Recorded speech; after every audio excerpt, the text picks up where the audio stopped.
Bonjour et bienvenue sur la chaîne podcast d'Anticor. Dans cet épisode, Léonard Doyen du groupe Anticor Paris revient sur les soupçons de corruption en Inde par le groupe Thales.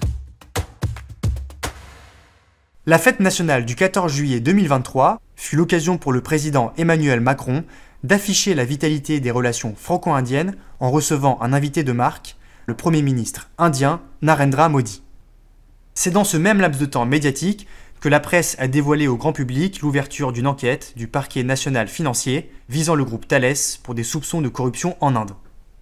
Même si ces deux événements peuvent paraître isolés, ils reflètent en réalité l'intensification des relations franco-indiennes autour des enjeux relatifs à l'industrie d'armement. La conclusion de cette enquête pourrait mettre en lumière une pratique illégale largement répandue chez les industriels français de l'armement. Ce type de pratique, en plus de servir les enjeux géopolitiques de la France, servirait également à financer les principaux partis politiques indiens se succédant au pouvoir.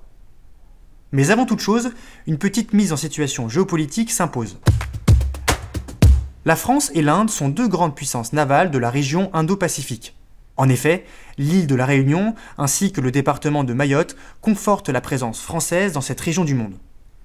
Pour faire face à une influence chinoise croissante, l'Inde et la France ont signé un partenariat stratégique en 1998 afin d'assurer une sécurité navale et militaire.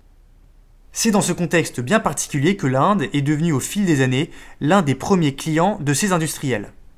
Dassault ou encore Thales, dont l'État fait partie des principaux actionnaires, ont signé divers contrats de vente avec l'État indien.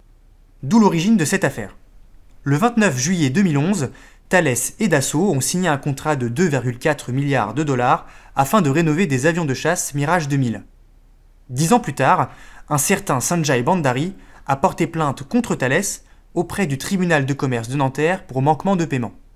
Cet homme d'affaires indien estime que le groupe français n'a pas versé les 11 millions d'euros promis en contrepartie de son intervention auprès de l'État indien pour assurer au groupe l'obtention du marché de rénovation. C'est cette même plainte qui est à l'origine de l'enquête du PNF.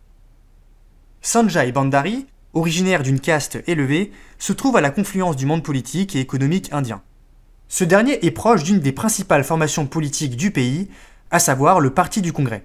Il prétend s'être servi de ces relations pour favoriser le dossier de Thales concernant le marché public de rénovation. Cette relation commerciale n'a jamais été officialisée par écrit.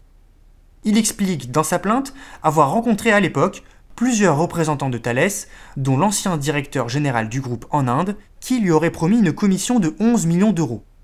Cette somme devait être versée par le biais d'un montage financier impliquant plusieurs structures en Inde et à Dubaï.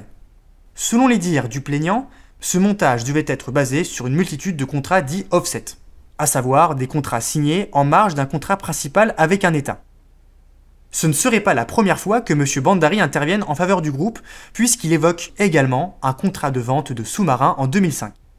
Même si là encore aucune trace écrite n'officialise cette relation commerciale, le plaignant estime que celle-ci aurait été constituée sur une confiance tacite.